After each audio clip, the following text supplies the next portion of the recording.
Picture this.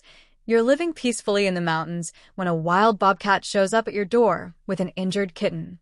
Sounds like fiction, right? Well, this extraordinary true story challenges everything we think we know about the boundaries between wild and domestic.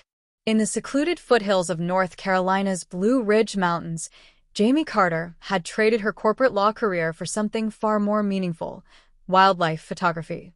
At 42, she'd found her sanctuary in her grandmother's renovated cabin, surrounded by 20 acres of pristine woodland. Here's what makes this story fascinating. Bobcats are incredibly elusive creatures. Most people living in bobcat territory never see one in their entire lives, despite these cats being surprisingly common throughout North America. Jamie's first encounter with a female bobcat happened during peak autumn colors in October. Now, here's something most people don't realize about bobcats. They're perfectly sized predators, typically weighing between 15 to 35 pounds, with females being smaller than males. Their spotted coats aren't just beautiful, they're evolutionary masterpieces that provide perfect camouflage in dappled forest light. What struck me about Jamie's approach was her restraint. Instead of trying to get closer or take more photos, she simply observed. This is crucial because bobcats have what wildlife biologists call a flight distance, the minimum distance they need to feel safe from humans. By respecting this boundary, Jamie unknowingly began building something unprecedented. When winter approached and Jamie noticed the bobcat looked thin, she made a decision that goes against conventional wildlife wisdom. She began supplemental feeding.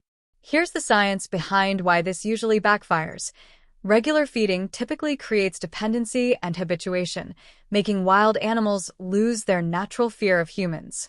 But Jamie consulted with Dr. Eleanor Martin, a wildlife biologist, who gave her the golden rule: minimal, irregular feeding with absolute distance maintenance.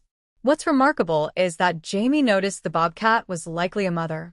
Female bobcats are fiercely protective, and the fact that this mother was accepting food while caring for young shows just how desperate her situation was. Bobcat mothers typically give birth to 1 to 4 kittens after a 60-day gestation period, and those kittens are completely dependent for their first 2 months of life. Then came that devastating January storm. 3 days of brutal cold and over 2 feet of snow, conditions that can be deadly for wildlife. When Jamie discovered the erratic tracks with no sign of the smaller kitten prints, my heart sank. Something was terribly wrong. What happened next defies every textbook on wild animal behavior. The mother bobcat appeared on Jamie's porch, a space she'd never approached before, with her injured kitten. This behavior is so unprecedented that wildlife experts are still studying it. Think about it. A wild predator, programmed by millions of years of evolution to avoid humans, deliberately brought her most precious possession to seek help from the very species she should fear most. The kitten, later named Milo, had suffered a compound fracture, a break where the bone pierces through the skin. In the wild, this would typically be a death sentence. But here's where human intervention created a second chance. The 3-hour journey to the Blue Ridge Wildlife Rehabilitation Center became a race against time, with hypothermia and infection as constant threats. Dr. Whitaker's assessment revealed something wildlife rehabilitators face constantly: the cruel irony of saving a life. Yes, they could heal Milo's injuries, but the extensive human contact required during his recovery period meant he was developing habituation. This is the heartbreaking reality of wildlife rehabilitation. Sometimes saving an animal means they can never return to the wild. At 5 months old when injured, Milo was at a critical developmental stage.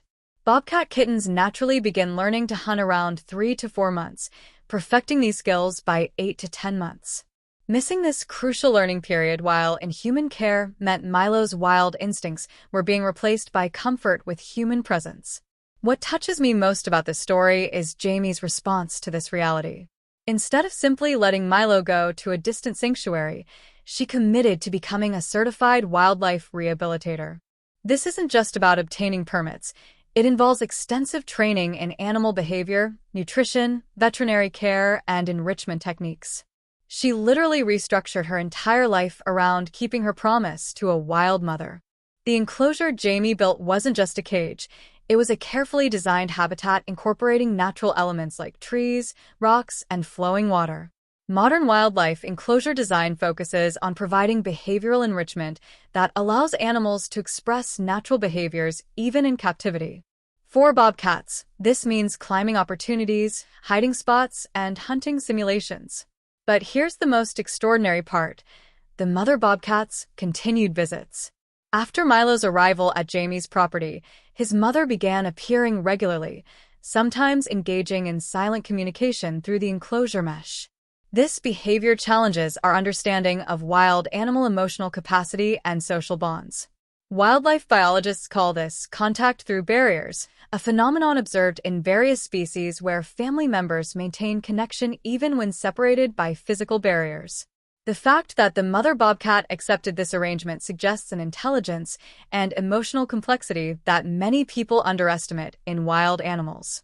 Over time, the mother's visits naturally decreased, following the normal pattern of bobcat family separation. In the wild, young bobcats typically disperse from their mother's territory by 9 to 12 months of age. The mother's gradual withdrawal wasn't abandonment, it was natural progression. What makes this story so powerful isn't just the unusual trust between species, but what it reveals about coexistence. Jamie didn't try to make Milo into a pet or the mother into a friendly neighbor. She respected their wild nature while providing necessary intervention when nature alone wasn't enough. This story also highlights the complex reality of modern wildlife conservation. As human development continues to fragment natural habitats, these intersections between human and wild lives become increasingly common. Sometimes the choice isn't between perfect wild freedom and captivity, it's between survival with compromise and no survival at all. Trail cameras still occasionally capture the mother bobcat patrolling the property edges, sometimes pausing near Milo's enclosure.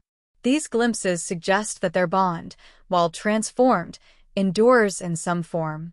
It's a reminder that wild animals have emotional lives and family connections that we're only beginning to understand.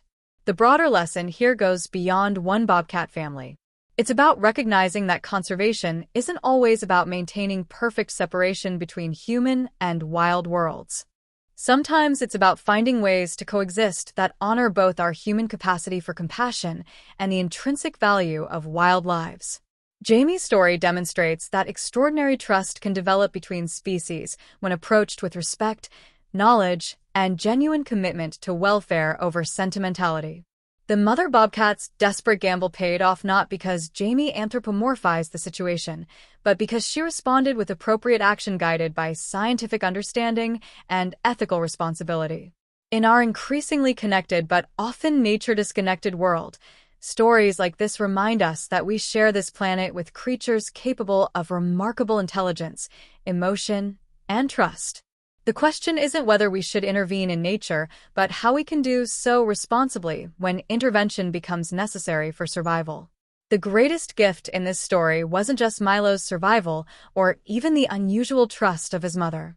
It was the transformation of understanding, proof that the boundaries between wild and human worlds are more permeable and complex than we often imagine, and that sometimes, in the most unexpected moments, we're offered the extraordinary privilege of being trusted by the wild.